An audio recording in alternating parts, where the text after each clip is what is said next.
Assalamualaikum warahmatullahi wabarakatuh. Saya Syamsul Arifin. Pada kesempatan kali ini kita akan belajar tentang istilah-istilah yang biasa digunakan oleh kaum intelektual. Langsung saja kita mulai. Yang pertama ada kata defensif. Defensif adalah sikap pembelaan atau sikap bertahan. Contoh kalimatnya, kesebelasan sepak bola Indonesia bermain secara defensif. Kemudian ada kata demagogi. Demagogi adalah penghasutan terhadap orang banyak melalui sebuah orasi atau pidato. Contoh kalimatnya, tokoh intelektual itu melakukan demagogi untuk membuat rakyat emosi dengan kebijakan pemerintah yang sekarang. Kemudian ada kata deviasi. Deviasi adalah penyimpangan. Contoh kalimatnya, terjadi deviasi pada masyarakat dalam menaati peraturan. Kemudian ada kata dialektika. Dialektika adalah penalaran dengan dialog sebagai cara untuk menyelidiki suatu masalah.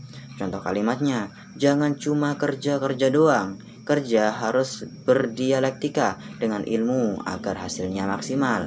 Kemudian ada kata didaktik. Didaktik adalah hukum-hukum untuk menanamkan pengetahuan kepada muridnya. Contoh kalimatnya, seorang guru menanamkan prinsip didaktik pada muridnya. Kemudian ada kata dikotomi. Dikotomi adalah pembagian atau pembedaan antara dua bagian yang saling berselisih. Contoh kalimatnya, terdapat dikotomi antara pejabat dan orang bijak. Kemudian ada kata didaktor. Didaktor adalah orang yang memerintah dengan kekuasaan yang tidak terbatas. Contoh kalimatnya, Adolf Hitler adalah seorang didaktor asal Jerman. Kemudian distorsi. Distorsi adalah perubahan atau penyimpangan pada suatu hal. Contoh kalimatnya, untuk memperoleh keuntungan pribadi, tidak jarang orang melakukan distorsi terhadap fakta yang ada. Kemudian ada kata dogma.